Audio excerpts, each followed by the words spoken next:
Parents laughed. They said my sister would just crash at T's place a while. I stood up and said, "Funny, I haven't lived there for 6 weeks." Mom's voice shook. "Then wait, where exactly have you been staying?" Can you imagine your own family, your own parents, just casually handing over the keys to your apartment to your sister without even a word to you? It felt like a punch to the gut, a betrayal so deep it stole my breath.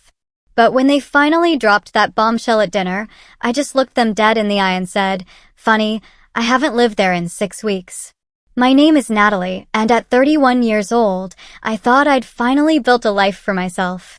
That downtown Chicago apartment?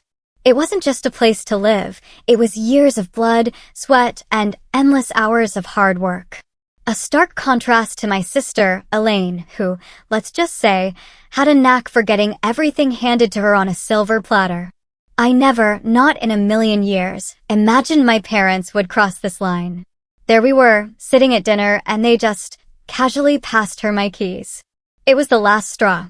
After decades of being the forgotten daughter, I finally stood up for myself. Growing up in suburban Illinois, I always felt like I existed in Elaine's shadow. Our 4-bedroom house in Neepville might as well have had a single spotlight, and it was never on me. From the start, the pattern was brutally clear. Elaine received the attention, the praise, the resources. Me?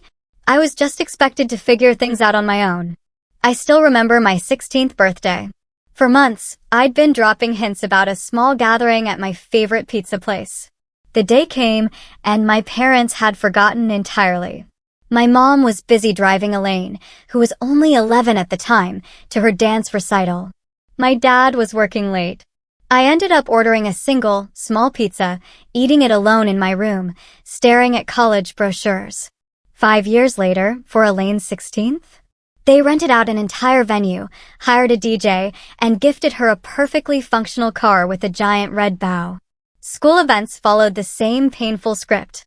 My parents rarely attended my honor society inductions or debate team finals.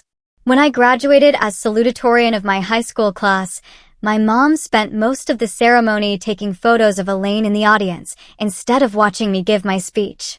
For Elaine, they'd rearrange vacations for softball tournaments, stay up late helping with science fair projects. Everything. The disparity just kept growing through college. I worked 3 jobs simultaneously, mornings at a coffee shop, evenings at the library, weekends waitressing. Every single dollar went toward my education at Northwestern University. My parents? They contributed what they called what they could afford, which amounted to about $500 a semester. Not even enough for books, let alone tuition. Meanwhile, Elaine attended the University of Chicago with full parental support. She graduated debt-free because our parents covered everything. When she struggled with classes, my dad hired tutors. When she wanted to live off campus, they paid her security deposit and rent.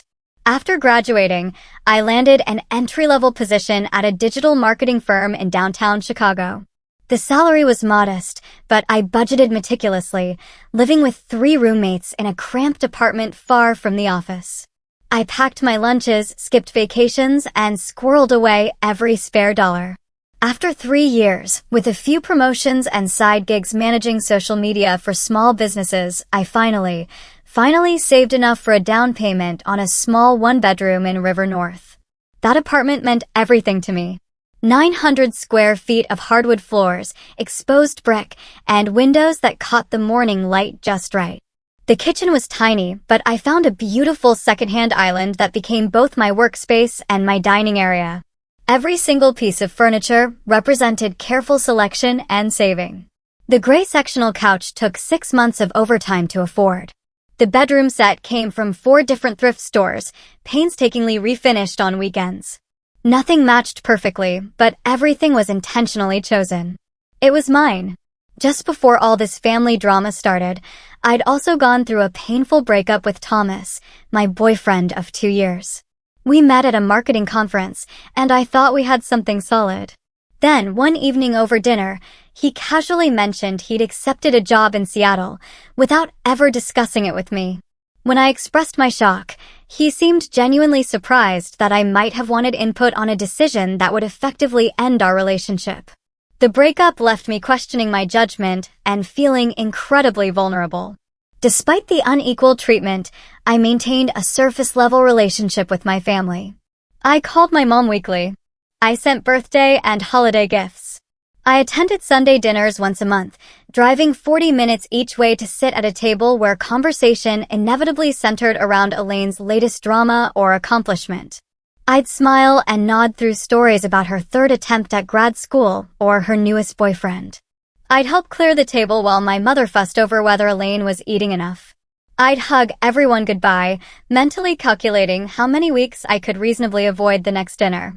These dinners were performances where I played the role of supportive daughter and sister, my true feelings locked inside.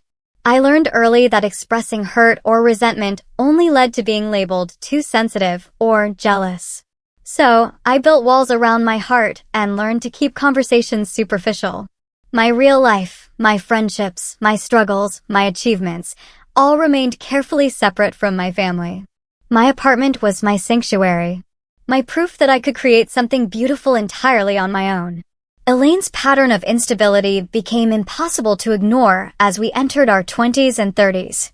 While I built a steady career with consistent promotions, my sister bounced between jobs like a pinball. Barista for 3 months?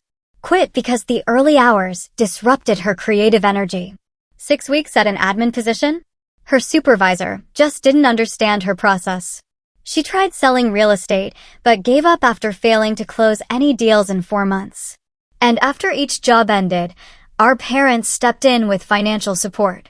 They paid her rent when she couldn't. They covered her car payments when she declared the work too stressful. They even funded a 3-month wellness retreat in Arizona when she claimed job hunting had triggered her anxiety. All while telling me how proud they were of my independence, as if my self-sufficiency was convenient rather than necessary. Her relationships followed similar patterns. Elaine cycled through boyfriends and roommates, each relationship ending with dramatic fallouts that somehow always positioned her as the victim. Friends would suddenly become toxic. Roommates impossible to live with. Each time, our parents would console her, offer advice, and, inevitably, financial assistance. Then, about 8 months ago, I started noticing concerning patterns regarding my apartment. The first incident happened after I invited Elaine over for dinner. As I was cooking, she wandered around, opening closets, checking out my storage solutions. Her comments seemed innocent enough at first. "This place is so perfect for entertaining.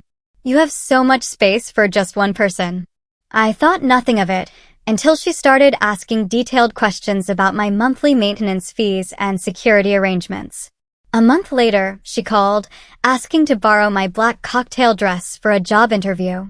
When I came home from work, I found not only the dress missing from my closet, but also 2 pairs of shoes, a designer handbag I'd splurged on for my 30th birthday, and several pieces of jewelry.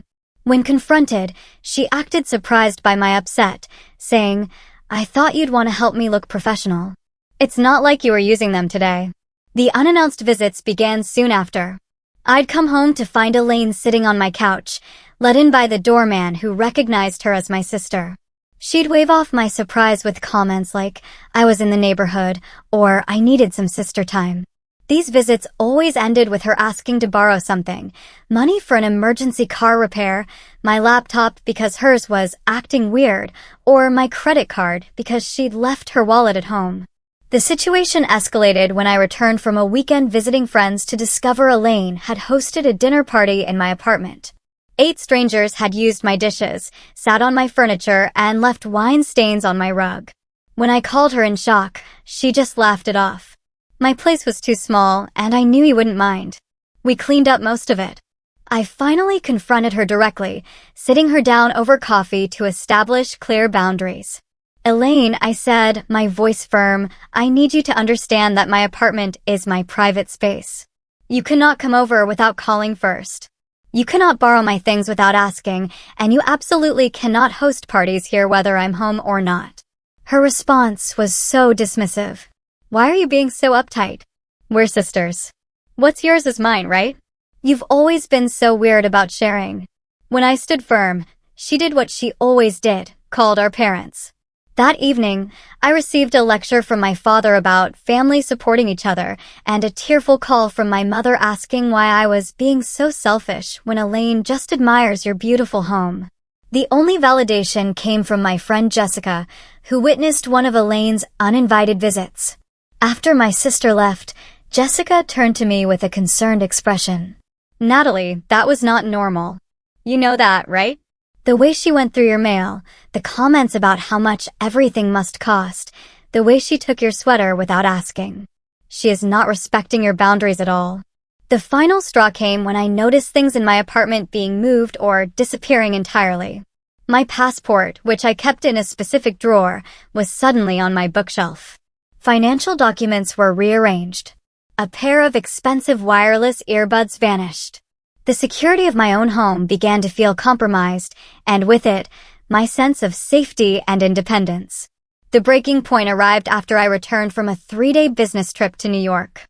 I had been presenting our agency's campaign to a major potential client, and the meetings had gone exceptionally well. My boss had hinted at a possible promotion if we landed the account, and I was riding a wave of professional accomplishment as I unlocked my apartment door. That feeling evaporated instantly. My neat, organized space looked like it had been hit by a small hurricane. Empty wine bottles lined the kitchen counter. Takeout containers spilled from an overflowing trash. My couch pillows were strewn across the floor, and an unfamiliar jacket hung over my dining chair. As I moved through the apartment, growing horror gripping me, the violations multiplied. Multiple towels lay damp on my bathroom floor. My expensive face creams and serums had been used, caps left off, contents significantly diminished. The guest bedding I kept in the hallway closet was rumpled on the couch, along with several blankets I didn't recognize. But the most painful discovery waited in my bedroom. My journal, which I kept in my nightstand drawer, lay open on the bed, pages visibly turned and creased. Next to it sat a wine glass with a lipstick smudge that matched the shade my sister typically wore. The invasion of this most private space, the words I had written about my feelings, my therapy journey, my deepest insecurities, was breathtaking in its violation. I called Elaine immediately, my hands shaking with an anger I rarely allowed myself to feel. When she answered with a casual, "Hey, sis," I could barely form coherent sentences. "My apartment. You were in my apartment. With people. You read my journal." Her response was so predictable, it would have been comical in any other circumstance. "Oh, that? Yeah, I needed a break from my roommates. They've been super annoying lately, having loud sex and smoking inside. I just needed somewhere quiet to crash for a couple nights." "A couple nights?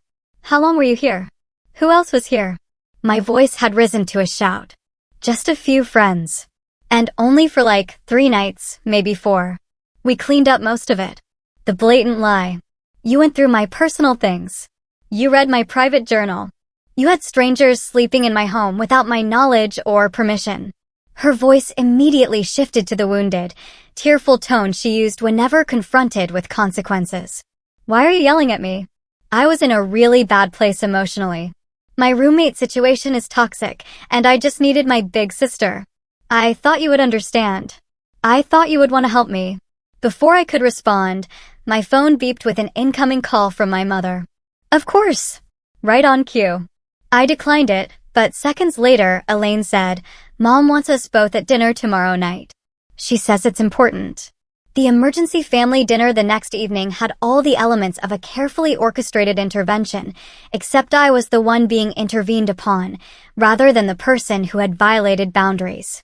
My parents' house looked exactly as it always had, family photos dominated by Elaine's achievements, furniture arranged to showcase my mother's collection of porcelain figurines, the faint smell of my father's pipe tobacco despite his doctor's orders to quit years ago.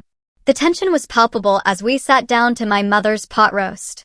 My father cleared his throat several times, a sure sign he was preparing for what he considered a serious conversation. My mother fluttered around, refilling water glasses no one had drunk from and rearranging serving dishes that needed no adjustment. After a painfully silent 15 minutes of eating, my father put down his fork with deliberate precision. Your sister has had some challenges recently, he began, as though Elaine weren't sitting directly across from me, studying her plate. Her landlord has been completely unreasonable. My mother jumped in, completely unreasonable, raising the rent with no warning. There was warning, Elaine mumbled. 2 months ago. I remained silent, already seeing exactly where this was heading. My father continued, the point is, your sister needs some temporary assistance. We've always taught you girls that family helps family. Family helps family, my mother echoed, reaching over to squeeze Elaine's hand.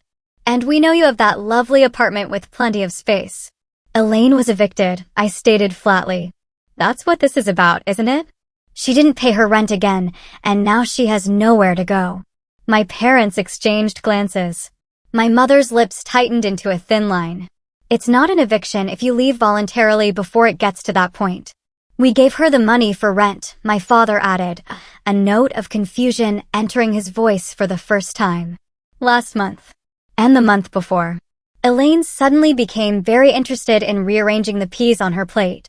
So, what exactly are you asking me? I knew the answer, but I wanted them to say it explicitly. We think it would be best if Elaine stayed with you for a little while, my mother said, her voice taking on the syrupy sweetness she used when trying to manipulate a situation. Just until she finds a new place. A few months at most. Absolutely not. The firmness in my voice surprised even me. Natalie, my father said, his tone hardening. Your sister needs help. This is what family does. No, this is what our family does for Elaine. When I needed help with college tuition, I got a third job. When I needed a place to live, I found roommates and worked overtime. When I wanted to buy an apartment, I saved for years. That's different, my mother interjected. You've always been so independent, so capable. And that became the excuse for giving me nothing while giving her everything. I said, the words I had swallowed for years finally spilling out. I am not letting her move into my home. Not for a day, not for a week, certainly not for months. You have 2 bedrooms, my father argued, his face reddening. I have 1 bedroom and a home office that I need for my job. And even if I had 10 bedrooms, the answer would still be no. Elaine does not respect boundaries. She has proven that repeatedly. Oh, boundaries, my mother said dismissively, waving her hand as if swatting away an annoying fly. You and your boundaries. Sisters should share and support each other. Support goes both ways, I said. When has Elaine ever supported me? When has she respected my privacy or my possessions? When has she shown any concern for my feelings?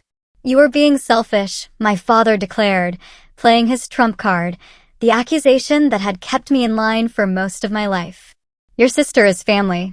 So am I said, rising from the table, tears streaming down my face despite my best efforts to contain them. But that has never seemed to matter to any of you. I drove home that night, my hands gripping the steering wheel so tightly my knuckles turned white. Through the blur of tears, one thought crystallized with perfect clarity. Nothing would ever change. I would always be the responsible one, expected to sacrifice for Elaine. I would always be the daughter whose needs came second. I would always be giving pieces of myself away until there was nothing left, unless I changed the pattern myself. That night, in my apartment, surrounded by the evidence of my sister's disregard for my space and belongings, I finally broke down completely. The sobs that tore through me came from somewhere deep, primal, years of suppressed hurt and anger finally finding release. I curled into a ball on my couch, clutching a pillow to my chest as though it could somehow protect me from the pain radiating through my body. When the storm of tears finally subsided, I felt hollow, but oddly clear-headed. This space, which I had created as my sanctuary, no longer felt safe.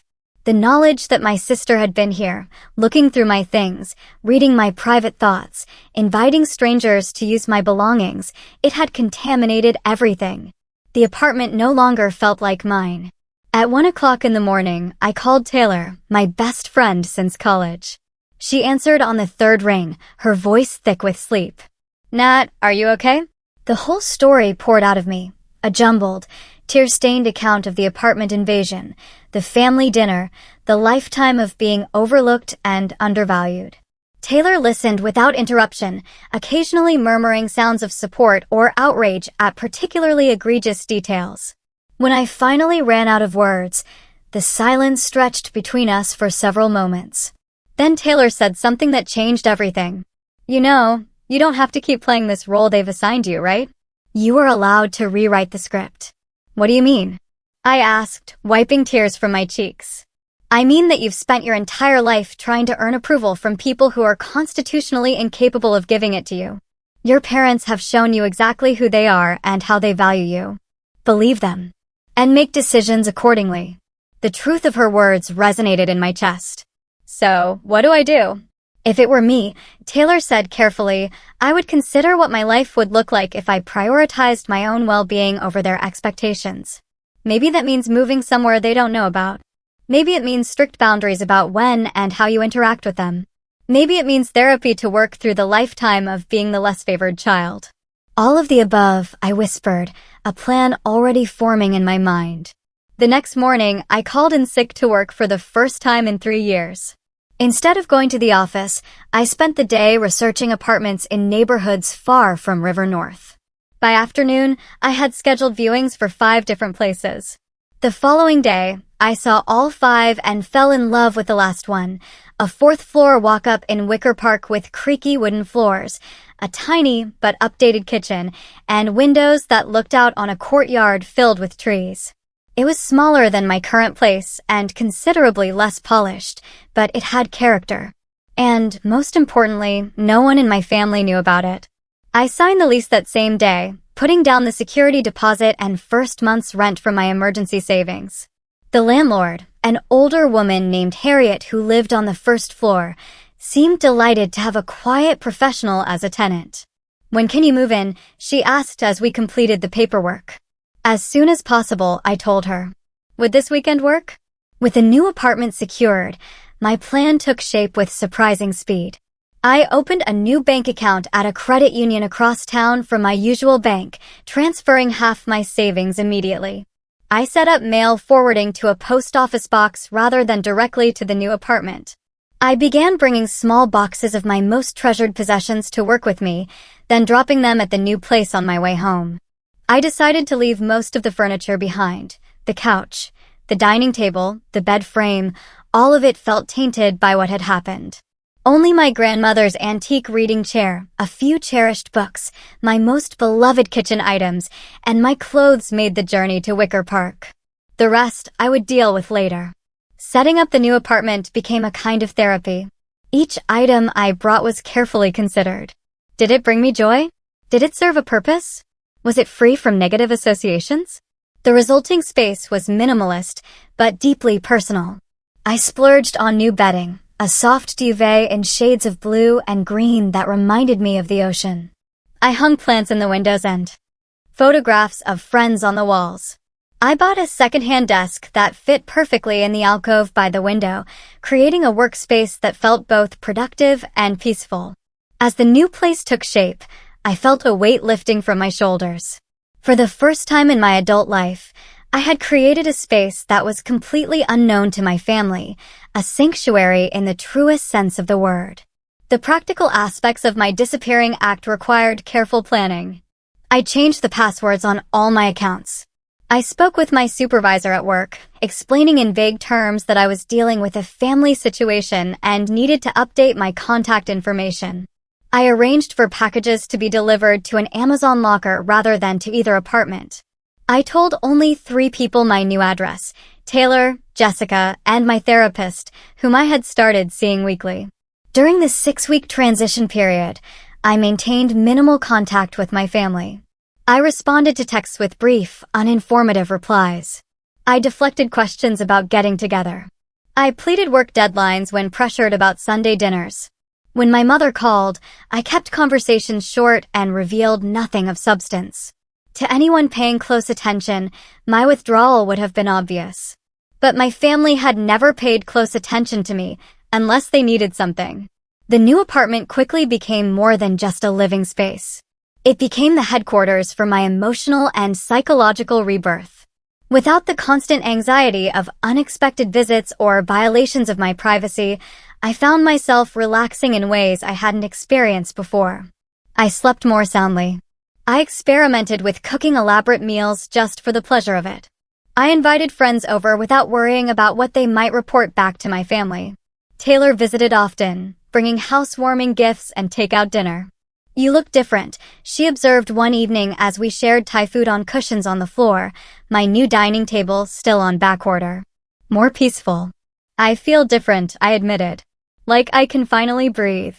In therapy, I worked through the complex emotions surrounding my family dynamics, the grief of never being the favorite child, the anger at years of unequal treatment, the guilt that still occasionally surfaced when I thought about my secret life. Dr. Reeves helped me understand that boundaries were not just healthy, but necessary, and that my parents' inability to respect mine was their failure, not mine. Families operate according to unspoken rules and assigned roles, she explained during one session.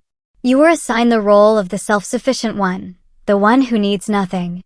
That worked for the family system, but it didn't work for you. By changing your behavior, you are disrupting that system. Expect resistance.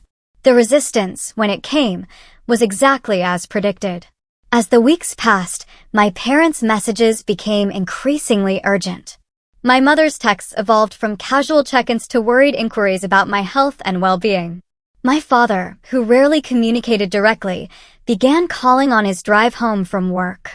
Elaine predictably vacillated between angry accusations and tearful apologies, depending on what she thought might get a response. I monitored it all from the peaceful distance of my new home, responding just enough to prevent an actual wellness check, but never revealing my true situation. The speed with which their worry about my well-being transformed into irritation when I failed to behave according to the established pattern was telling. By the 6-week mark, I had settled fully into my new life. My name was on the mailbox. I knew the best coffee shop within walking distance and had become a regular at the farmer's market every Saturday. I had met 2 neighbors who seemed like potential friend material, one a graphic designer who worked from home, the other a kindergarten teacher with a contagious laugh. The apartment felt completely mine in a way no space ever had before. I knew a confrontation with my family was inevitable. I even knew it would be painful. What I didn't know was exactly when or how it would happen.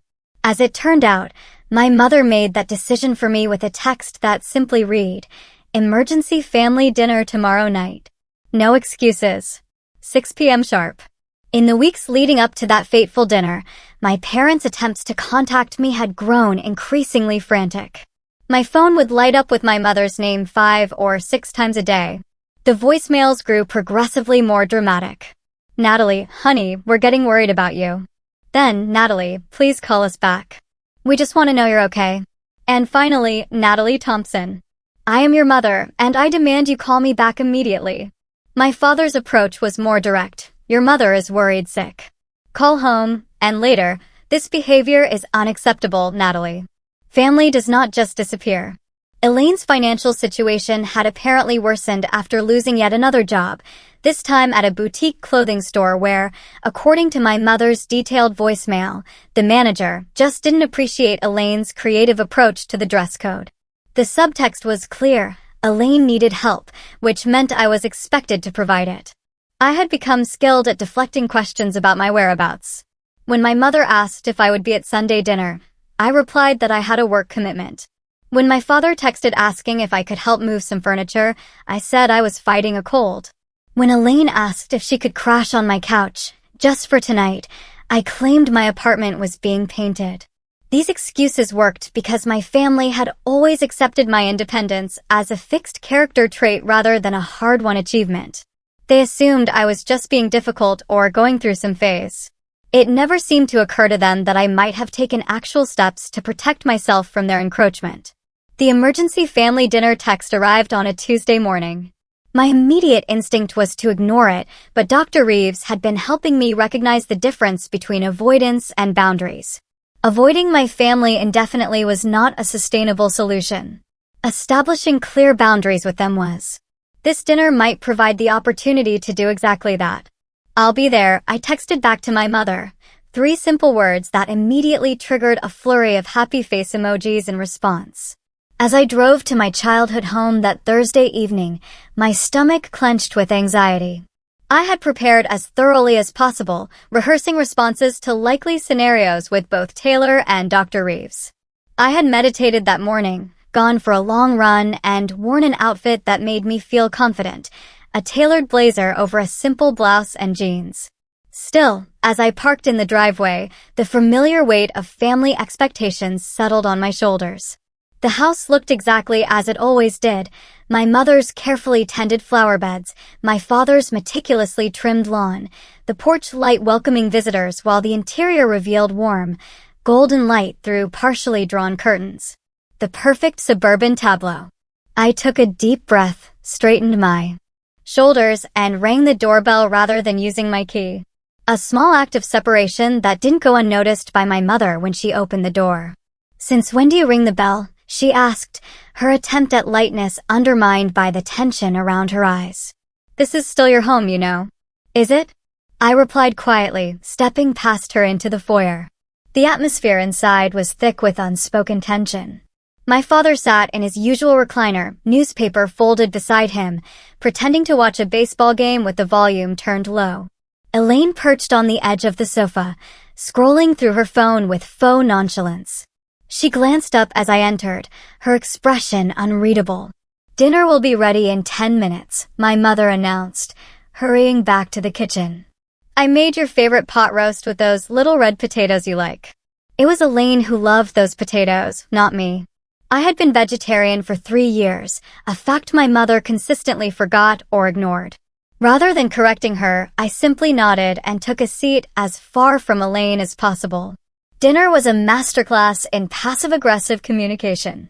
My mother filled every silence with nervous chatter about neighbors and distant relatives.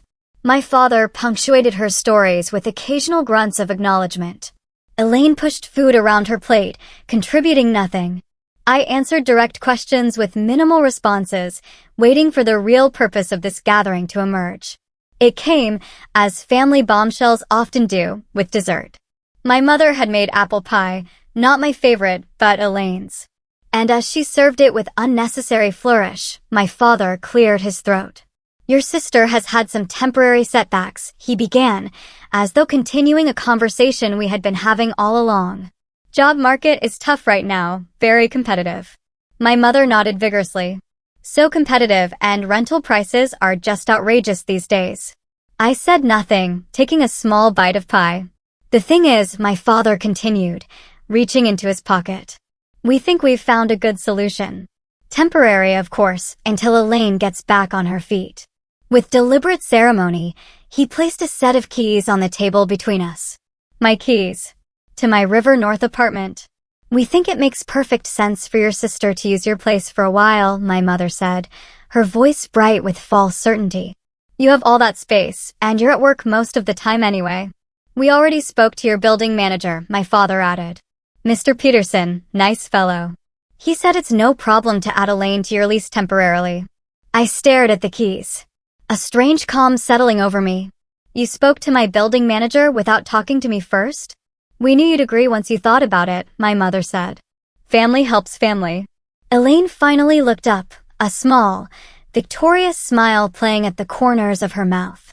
"I promise I'll keep everything super clean this time," she said, the implication that she would be moving in regardless of my opinion hanging in the air between us. My father nodded decisively. "It's all arranged then. Elaine can move in this weekend, just for a few months until she finds something else." They were all looking at me now, waiting for my acquiescence. The script they had followed my entire life playing out exactly as they expected. The responsible daughter would once again sacrifice for the family. Would once again put her sister's needs above her own. Would once again accept the unequal distribution of support and respect. I looked at each of them. My father's confident expression, my mother's pleading eyes, my sister's barely concealed triumph, and made my decision. I felt strangely calm as I looked at my family gathered around the table, all waiting for my predictable compliance. For once, I held information they didn't have, power they couldn't anticipate. The irony that they had inadvertently created this situation through their own actions was not lost on me. That's funny, I said, my voice steady and clear. I haven't lived in that apartment for 6 weeks. The silence that followed was absolute. My mother's fork clattered against her plate. My father's confident expression froze, then crumbled into confusion. Elaine's smug smile vanished, replaced by widening eyes and parting lips. What do you mean you haven't lived there? My mother finally asked, her voice trembling slightly.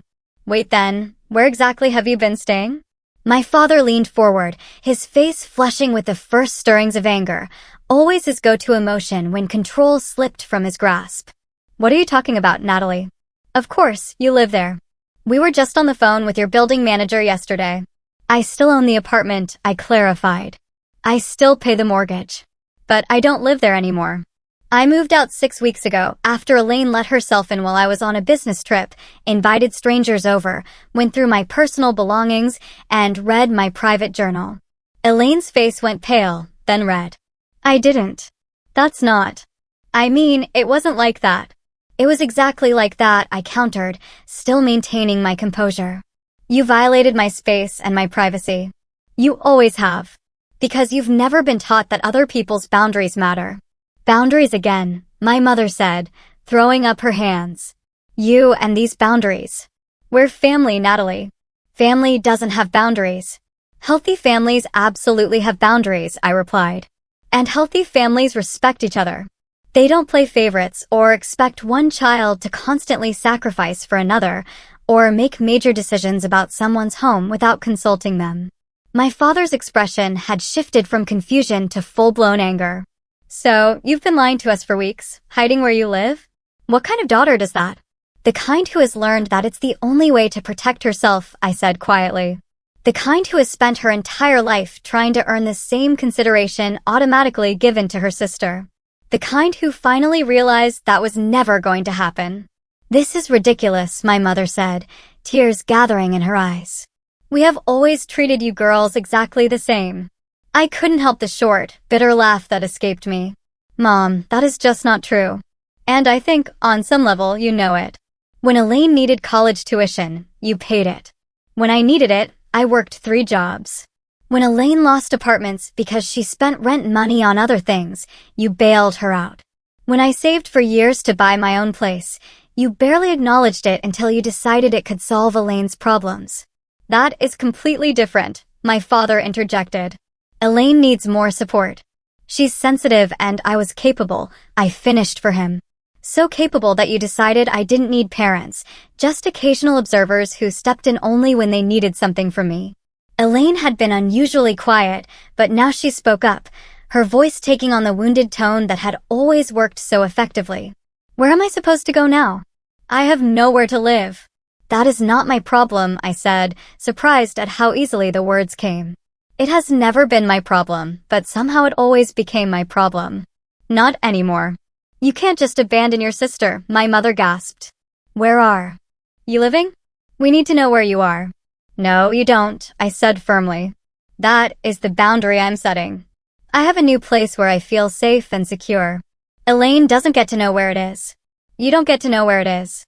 Not until I can trust that information will not be used against me. Against you, my father scoffed. We're your parents, not your enemies. Then start acting like it. I replied, rising from my chair. Start respecting my choices. Start treating me with the same consideration you give Elaine. Start acknowledging that I am an adult with the right to decide who enters my home and when. You can't just leave, my mother said, panic edging into her voice. We need to discuss this as a family. I've been trying to discuss this my entire life, I said, gathering my purse. You have never been interested in listening. When you're ready to have a real conversation, one where my feelings and needs matter as much as Elaine's, you know how to reach me. And if we need to see you, if there's an emergency, my father's voice had lost some of its certainty. You can call or text if it's a genuine emergency and not another attempt to manipulate me into solving Elaine's problems. I will respond. Elaine was crying now, real tears streaming down her face. You're being so mean. I just needed help. For the first time, I looked directly at my sister, seeing not the perpetual victim she portrayed, but the adult who had consistently chosen to take rather than ask, to assume rather than earn. You have always needed help, Elaine, and I have always given it, even when it hurt me to do so. That ends today. It's time for you to solve your own problems. As I walked toward the door, my mother followed, her hands fluttering anxiously. You can't just walk away from family, Natalie. Family is forever. I paused, my hand on the doorknob. I am not walking away from family, Mom. I am walking away from the role you assigned me in this family. I am still your daughter. I still love you. But I will not be Elaine's safety net anymore, and I will not be the dependable one you only notice when you need something. The drive back to my new apartment was surreal. My hands should have been shaking. My heart should have been racing. Instead, I felt a profound sense of peace washing over me. For the first time in my adult life, I had spoken my truth without apology or modification. I had set a boundary and held it, despite the emotional manipulation that had always worked before. As I climbed the 4 flights of stairs to my apartment, I realized I was smiling. The space that greeted me felt more like home than anywhere I had ever lived. Not because of the furnishings or the location, but because it represented a choice I had made entirely for myself. A choice to value my own well-being. A choice to rewrite the script of my family relationships. A choice to finally, truly put myself first. The days following the confrontation brought a storm of emotions I hadn't fully anticipated. Relief came first, a profound unburdening that left me feeling physically lighter. Then came waves of doubt. Had I been too harsh? Should I have found a gentler way to establish boundaries? Was I destroying my family relationships beyond repair? Guilt followed, deeply ingrained from years of being told that family obligation trumped personal needs. And underneath it all, a current of grief for the supportive family I had always wanted but never truly had. The initial loneliness was harder than I expected. Sunday evenings, when I would normally have been at family dinner, felt particularly empty. I filled them with new rituals, calling friends, taking long walks through my neighborhood, cooking elaborate meals just for myself, attending community yoga classes at the studio down the street. Slowly, the emptiness began to feel less like deprivation and more like possibility, a canvas waiting for new connections and experiences. My phone became a battlefield of emotional manipulation. My father's messages were terse and accusatory. Your mother is heartbroken. Elaine had to move in with a coworker. This is not how we raised you. My mother alternated between guilt trips. I cried myself to sleep last night, and desperate attempts at normalcy. I saw a blouse today that would look lovely with your coloring, hugs, and kisses. Elaine's approach was the most erratic, ranging from vicious attacks. You have always been jealous of me, to pathetic pleas, I have nowhere to go, to attempts at boundary crossing. Just tell me your new address. I promise I won't tell Mom and Dad. I responded to none of them at first, using the techniques Dr. Reeves had taught me to acknowledge the emotions their messages triggered without feeling compelled to act on them. Instead, I focused on building my new life. I joined a book club that met at the local independent bookstore. I volunteered at a weekend food pantry. I accepted dinner invitations from coworkers I had previously kept at a professional distance. Each new connection reminded me that family could be chosen, not just inherited. After 3 weeks of silence, I finally responded to one of my mother's messages, a simple note asking about my father's upcoming birthday. This opened a careful, limited channel of communication. I answered texts but ignored emotional manipulation. I deflected questions about my location. I responded to updates about extended family, but not to news about Elaine's latest crisis. It was exhausting at first, this constant vigilance, but gradually it became second nature. 5 weeks after the confrontation, I agreed to meet my parents at a coffee shop halfway between their house and my office. The neutral territory was deliberate, suggested by Dr. Reeves as a way to avoid the emotional triggers of the family home. I arrived early, selecting a table near the door, both for easy escape if needed, and to allow me to watch their arrival. They looked older somehow, my parents. My father's shoulders slightly more stooped, my mother's smile a bit more strained. They spotted me immediately, my mother raising her hand in an uncertain wave, my father nodding stiffly. As they approached, I noticed they were both dressed formally, my father in a button-down shirt rather than his usual weekend polo, my mother in her church dress rather than casual clothes. They were treating this like an official meeting, which was both amusing and sad. "You look well," my mother said after the awkward exchange of greetings. Her eyes scanned me as though checking for visible signs of distress or hardship. "I am well," I confirmed, sipping my latte. "Work is good. Life is good." My father cleared his throat. "Your sister asks about you." Of course, that would be his opening gambit. I nodded, but offered nothing in response. The conversation that followed was halting and uncomfortable, full of long pauses and careful navigation around sensitive topics. My mother talked about the neighbors, her garden club, a recipe she had tried recently. My father mentioned a problem with the gutters, the baseball season, a documentary he had watched. I shared limited details about a work project, a movie I had enjoyed, a new coffee shop near my office. We were like actors performing a family conversation without any of the ease or intimacy that should have accompanied it. It was my mother who finally broke through the superficial exchange. "We miss you," she said suddenly, her voice catching. "The house feels empty without you coming for Sunday dinners." "I haven't lived at home for 12 years, Mom," I pointed out gently. "I know, but you were still part of our routine, part of our lives." Tears welled in her eyes. "I don't understand why that had to change." My father, uncomfortable with emotional displays, shifted in his seat. "What your mother is trying to say is that we may have taken your independence for granted. Your consistency." It was perhaps the closest thing to an admission of fault I had ever heard from him. I waited, allowing the moment to breathe. "I never meant to make you feel less important than your sister," my mother whispered. "I believe that," I said, "but you did hurt me, and you continued hurting me even when I tried to establish boundaries." The apartment situation was just the final straw. Giving Elaine keys to my home without even asking me, that showed me exactly how little you respected me as an adult with my own life. My father looked down at his untouched coffee. "We should have asked you first." The simple acknowledgement, so long in coming, loosened something in my chest. "Yes, you should have." "Can you forgive us?" my mother asked, reaching across the table for my hand. I let her take it, but my response was measured. Forgiveness is a process, not an event. I am working on it, but rebuilding trust will take time and consistent effort from all of us. "And Elaine?" my father asked. "She's still your sister. Elaine and I will need to find our own way forward," I said firmly. "That is between her and me." "She's staying with her friend Jasmine right now," my mother offered. "But it's not ideal, very small apartment." I recognized the subtle attempt to reactivate my sense of responsibility and shook my head. "Mom, I am not responsible for Elaine's housing situation." That is exactly the pattern we need to break. They both looked uncomfortable but did not argue further.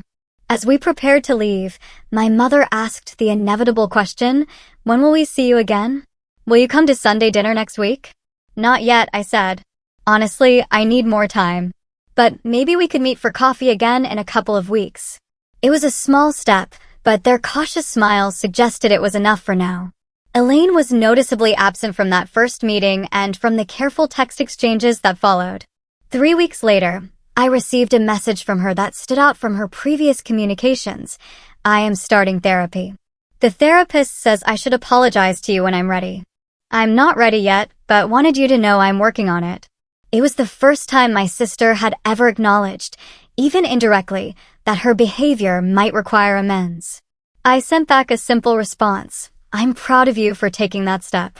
In my own therapy sessions, Dr. Reeves helped me process the complex emotions of rebuilding family relationships on new terms. "What you are doing is incredibly difficult," she acknowledged. "You are not just changing your own behavior. You are asking an entire family system to change patterns established over decades." There would be backsliding, particularly when my mother began making cautious inquiries about my new address, or when my father hinted that family gatherings would be so much simpler if Elaine and I could just put the past behind us. Each time, I gently but firmly redirected, reinforcing the boundaries I had established. Meanwhile, my life in Wicker Park flourished. I befriended Zoe, the kindergarten teacher from down the hall, who introduced me to her circle of friends. I joined a community garden on the block, tending to herbs and vegetables in a small plot that connected me to neighbors of all ages. I accepted a promotion at work that acknowledged the quality of my contributions rather than just my reliability. Most importantly, I developed a new relationship with myself. Without the constant drain of family expectations and boundary violations, I discovered interests and aspects of my personality that had been suppressed for years. I took a pottery class and found I had a natural aptitude for working with clay. I joined a hiking group that explored state parks within driving distance of Chicago. I began writing short stories, something I had enjoyed in college but abandoned in the demands of adult life. 6 months after that confrontation at my parents' dinner table, I invited them to meet me at a restaurant near my new apartment. It was a calculated risk, bringing them into my neighborhood, but one that felt right. After dinner, I walked them to my building, but did not invite them up, the boundaries still holding firm, but softening enough to allow them this knowledge. "It looks nice," my father said, studying the brick facade with approval. "Good neighborhood." "It is," I agreed. "I'm happy here." My mother squeezed my hand. "That is what matters, honey, that you are happy." I smiled, recognizing the genuine sentiment behind her words. Our relationship was far from perfect, still imbalanced in many ways, still carrying the shadows of old patterns. But it was evolving, reshaping itself into something that might, with continued effort on all sides, eventually become healthy. As for Elaine, our reconciliation came more slowly. 3 months of therapy helped her recognize patterns in her own behavior, and she reached out with a genuine apology that acknowledged specific actions rather than making vague excuses. We began with carefully structured interactions, coffee dates with clear start and end times, activities that did not involve my home or possessions. Slowly, cautiously, we began rebuilding a relationship based on mutual respect rather than the dysfunctional dynamics of our childhood. The journey of setting boundaries and rebuilding family relationships on healthier terms is ongoing. There are still difficult conversations, still moments when old patterns threaten to reassert themselves. But I no longer feel responsible for everyone else's emotions and needs at the expense of my own. I no longer sacrifice my well-being to maintain an illusion of family harmony. Sometimes the bravest thing we can do is recognize when a relationship is damaging us and take steps to protect ourselves. Even if those steps feel radical. Even if they go against everything we have been taught about family obligation. It's not selfish to require respect. It's not wrong to establish boundaries. And sometimes the only way to truly love your family is to love yourself enough to change the dynamic entirely. Have you ever had to set difficult boundaries with family members who constantly cross them? What did you do? I really want to know what you think in the comments below. Thanks for watching and take care.